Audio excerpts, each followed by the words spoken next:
नमस्कार। कहानी सुनी अनसुनी में आपका स्वागत है। दोस्तों, अगर आपको ये कहानियाँ अच्छी लग रही हैं तो इन्हें लाइक करें और चैनल को सब्सक्राइब करें। आज मैं आपको सुनाने जा रही हूँ रविंद्रनाथ टैगोर की आत्मकथा जीवन स्मृति का 30वां भाग। आज के कथा चित्र का नाम है संध्या संगीत।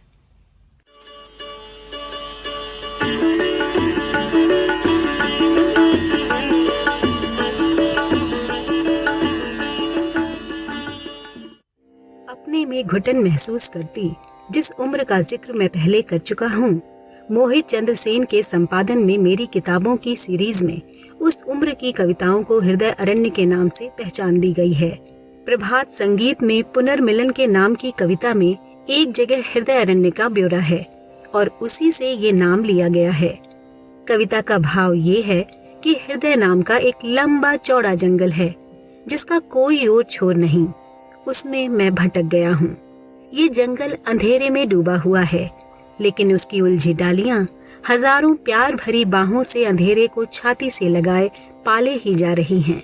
किसी वक्त ज्योति दादा दूर देश में सैर करने गए थे और तब तीसरी मंजिल के छत वाले कमरे सूने पड़े थे। तभी मैंने उस छत और कमरों पर कब्जा जमाकर वहाँ कितने ही सन्नाटे भरे दिन बिताए थे। इस तरह जब मैं अपनी ही धुन में अकेला रह रहा था, तब मालूम नहीं कैसे काव्य रचना के जिस संसार से मैं भरा पूरा था, वह केंचुली की तरह अलग जा गिरा। मेरे साथी लोग जिन कविताओं को पसंद करते थे और उनसे नाम पाने की इच्छा से मेरा मन सहज ही जिन कविताओं के ढांचे में लिखने की कोशिश किया करता था, शायद ज्योति दादा के दूर चले जाते ही अपने आप उन कविताओं की जकड़ से मेरा मन आजाद हो गया। फिर मैं स्लेट पर कविता लिखने लगा। ये भी शायद आजादी की ही एक झलक थी। इनके पहले कमर कस के कॉपी पर जब कविता लिखा करता था, उसमें निश्चय ही बकायदा काव्य लिखने का एक संकल्प था। कवि के यश की पक्की स्याही में वे जमा होती रहती थीं, इसीलिए जरूर ही उनमें औरों के साथ मिलान करके मन ही मन हिसाब लगाने की फिक्र थी। लेकिन स्लेट पर जो कुछ लिखता वो लिखने के लिए ही लिखता। स्लेट ऐसी चीज है कि जैसे ये कहती है कि डरने की क्या बात है, जो जी में आए लिखो ना, हाथ फेरते ही तो सब मिट जाएगा। लेकिन इस तरह दो एक कविता लिखते ही मन में बड़ी भारी खुशी का एक रेला आया। मेरा दिल बोल उठा, खूब बचा। अब जो कुछ भी लिख रहा हूँ इसमें किसी का साझा नहीं, सब मेरा अपना है। इसे कोई मेरा गुरूर न समझे। अपने सम्मान के बारे में एकाएक निश्चिंतता महसूस करने में जो एक तसल्ली है, उसे मैं गुरूर नहीं कहूँगा। बच्चे को लेकर माँ बाप की पहली जो खुशी है, वो बच्चा खूबसूरत होने की वजह से नहीं, बल्कि इसलिए है कि वो वास्तव में उन्हीं का अपना है। इसके साथ साथ बच्चे की खूबियों को याद करके वे गुरूर महसूस कर सकते हैं, लेकिन वो बिल्कुल अलग चीज है। इस आजादी की खुशी के जोश में छंदों में लिखने की कोशिश मैंने कतई छोड़ दी। नदी जैसे खोदी हुई नहर की तरह सीधी नहीं चलती, मेरे छंद भी उसी तरह टेढ़े तिरछे होकर अलग अलग रूपों में चलने लगे। पहले मैं इसे जुर्म में ही शामिल करता, लेकिन अब उसके लिए झिझक का नाम तक नहीं रह गया। आजादी अपना पहला प्रचार करते समय नियम कायदे तोड़ती है, उसके बाद वो अपने हाथ से नियम गढ़ती है और तभी वो वास्तव में अपने काबू में आती है। मेरी उन मनमर्जी की कविताओं के अकेले सुनने वाले थे अक्षय बाबू। वे एकाएक मेरी इन कविताओं को देखकर बहुत खुश हुए और हैरत जाहिर करने लगे। उनसे बढ़ावा पाने के बाद मेरा रास्ता और भी साफ हो गया। बिहारी लाल चक्रवर्ती महाशय ने अपने बंग सुंदरी काव्य में जिस छंद का इस्तेमाल किया था, वो 3 मात्राओं वाला है।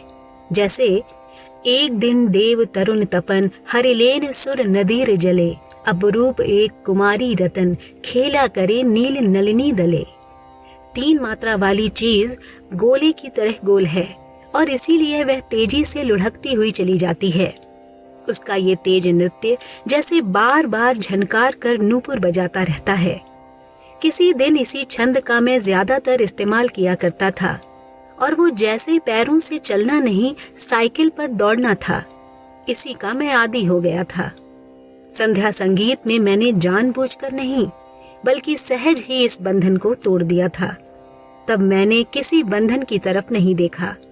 मन में जैसे कोई डर भय नहीं था। लिखता चला गया हूँ। किसी के आगे किसी तरह की जवाबदेही की बात ही नहीं सोची। किसी तरह के पहले के संस्कार का ख्याल किए बिना ही इस लिखते चले जाने से मुझे बल मिला था। उससे मैंने पहल मालूम किया कि जो मेरे सबसे ज्यादा नजदीक था उसी को मैं दूर ढूंढता फिर रहा था। सिर्फ अपने ऊपर भरोसा न कर सकने से ही अपनी चीज को न पा सका। एकाएक सपने से जाकर देखा कि मेरे हाथों में जंजीर नहीं बंधी। इसीलिए अपनी इस खुशी को जाहिर करने के लिए ही कि अपने हाथों का मैं अपनी मर्जी से इस्तेमाल कर रहा हूँ, मैंने अपनी मर्जी से हाथ चलाए हैं। मेरे काव्य लिखने के इतिहास में यही वक्त मेरे लिए सबसे अधिक याद रखने लायक है। काव्यों के ख्याल से संध्या संगीत की कीमत ज्यादा भले ही ना हो। उसकी कविताएं काफी कच्ची हैं। उसके छंद, उसकी भाषा और उसके भाव साकार होकर खिल नहीं पाए हैं। फिर भी उसकी जो खुशी है वो ये कि मैंने अचानक एक दिन अपनी मर्जी से जो तबीयत में आया वही लिखा है। इसीलिए उस रचना की कीमत भले ही ना हो, लेकिन मेरी तबीयत की कीमत जरूर है। दोस्तों, ये था जीवन स्मृति का 30वां भाग।